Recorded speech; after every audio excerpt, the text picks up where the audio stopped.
The morning after the gala.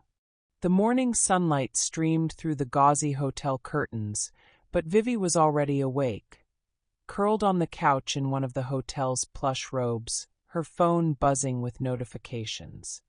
The press was ablaze with headlines from the night before. The dress that came back from the dead. Mystery and glamour, Matteo Artari's masterpiece stolen and returned in time for the gala. Who is the girl in the gold? She hadn't expected the attention, or the backlash.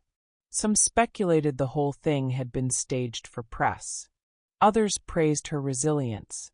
And then there was Matteo, who texted her directly. Matteo Artari. Press conference at noon. You're my Phoenix girl now. Don't let me down. Vivi sat at the breakfast table with June, her tone somewhere between nerves and disbelief. He wants me to stand next to him at the press conference. As in cameras, microphones, Vogue people. She twisted a strand of her rosy golden hair. I don't even know what to say. This whole thing started because of me. June, scrolling through her notes on Silver Triangle sightings and suspect staff profiles, added thoughtfully, It didn't start because of you, Viv. But now you get to end it with dignity. That dress survived. So did you. And Matteo trusting you again, that means something. You have more power in this story than you think. At the same time, she was trying to find facts about Adrian S. Dallaire on the internet. She found articles in Czech, German, but not in English. She thought she would translate later. That afternoon, Vivi slipped into a quiet, old hospital just outside the city center. The address had come through Luke, who called earlier with a short message. He's banged up but conscious. I thought you'd want to know. The hallways smelled of antiseptic and aged tile. She found Adrian, formerly known as Sebastian, lying in a narrow bed, bruised but alert. One eye was swollen. His wrist was bandaged. He looked up when she stepped in. I was wondering when you'd come, he said, voice rough. Vivi hesitated, then sat in the chair beside him. You disappeared. Again. Adrian looked away. Had to make it look real. There's a code with them. I broke it. For me. He didn't answer directly, but the silence was enough. She swallowed hard.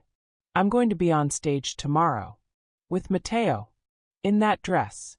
You made sure I got it back. Adrian gave her a weak smirk. Go shine, Cross. You were made for that. Vivi laid out the gold couture dress, once more back in the hotel. Its fabric glinted like liquid fire under the room light. Somewhere deep down the fear still lingered, but so did something else, purpose. Tomorrow, she wouldn't just be a guest. She'd be a statement. Vivi's phone buzzed. Another message from Matteo lit up the screen. Matteo Artari. Change of plans. After the press conference, we'll dine with the auction's couture winner. They're very invested in the Foundation's mission. Bring your A-game, Bella. And I want you on the board. She blinked, rereading the message twice. The board? She turned to June, who was lounging in bed scrolling through crimes and semiotics articles. Matteo wants me to join the board of his foundation. June sat up. What? Yeah. The auction's proceeds go to fund young designers. People who have talent but no resources. He thinks I can help give them a voice. Not just wear their gowns. June grinned. That's actually incredible. He's offering you a seat at the real table, Viv. Vivi looked down at the message again, her fingers brushing the phone screen. Her whole life had been about appearances, front rows, and hashtags. But this was something more. She wasn't just going to walk in a dress anymore. She was about to shape the future of fashion. The gilded ballroom of the Milan Fashion Hall was transformed into a modern temple of couture. Velvet curtains lined the walls, embroidered with golden laurels, and soft white lights highlighted the stage where Matteo Artari stood beside a sleek crystal podium. Cameras clicked. Microphones flickered with live feeds. International press had gathered for the post-auction announcement, buzzing about last night's record-breaking bid. Vivi stood to the side, dressed in a minimal ivory pantsuit, Matteo's design of course, hair slicked back into a knot, exuding elegance and power. This wasn't influencer Vivian Cross. This was something more. Matteo caught her eye and gave a subtle nod before he turned to the room. "Thank you for supporting the Designers Initiative Foundation," he said into the mic. "Last night was historic. Not just for the money raised, but for what it represents. Imagination, perseverance, and the future." He gestured toward Vivi. "It's with great pride that I introduce a new member of our advisory board, Vivian Cross. She represents a new generation, one that believes in craft, vision, and opportunity." Applause thundered. Flashes popped. Vivi stepped up, heart pounding like stilettos on marble. She took the mic with practiced poise. "Fashion has always been about expression," she began. "But behind the glamour, there's often struggle. Designers who work from their bedrooms, creating masterpieces with nothing but hope and thread. I've worn their dreams. It's time I help fund them." The room erupted again. Meanwhile, back in hotel, June sat cross-legged on the hotel bed, poring over her notes and photographs. Dorian stood by the window, phone in hand, looking over the city lights. "Still no new triangle signs," he muttered, scanning his messages. June looked up. "But Sebastian's lie about his name, his past. It's not just about the dress anymore. He's deeper in this than he's admitting." Dorian nodded. "Which means we stay close. Watch everything." And he continued, "By the way, you've been quiet, not looking at her, just watching the shadows stretch across the city." June leaned on the railing beside him. "Just tired. And thinking too much. Classic me." Dorian tilted his head slightly. "Thinking about your master's program?" She winced. "Missed the shortlisted interview. Last time I missed the essay deadline," she admitted, voice low. "Second time. It's like, I don't know, I want it so badly, but then things keep happening and I keep choosing something else." "Something like chasing criminals across Europe?" he said with a half-smile. June gave a small laugh, but it didn't reach her eyes. "I feel guilty. Like I'm letting everyone down. My professors, my family, myself." Dorian finally turned to her, setting his cup down. "June," he said firmly, "you're not letting anyone down. Especially not yourself."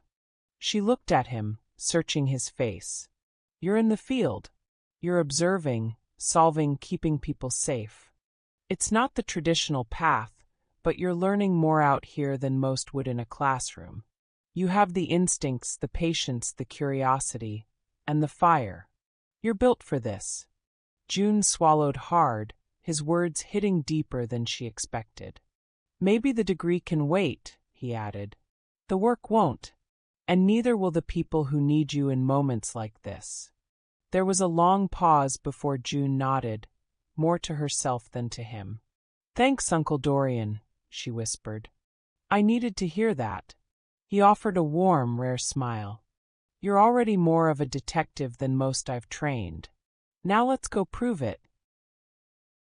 At the hospital, Adrian's thoughts occasionally drifted to Vivian. There was something about the way he had looked at her lately. Not just admiration, not just guilt. Something warmer. Something broken. He remembered that night when he shared a glimpse of his past. How his once perfect family shattered under the weight of scandal. How he had to survive alone, nameless in a foreign place. He didn't beg for pity, but Vivi heard the cracks in his voice. She understood that kind of silence. That kind of pain. As for Vivi, behind her polished life and privilege, Vivi knew the ache of being dismissed, the sting of not being enough.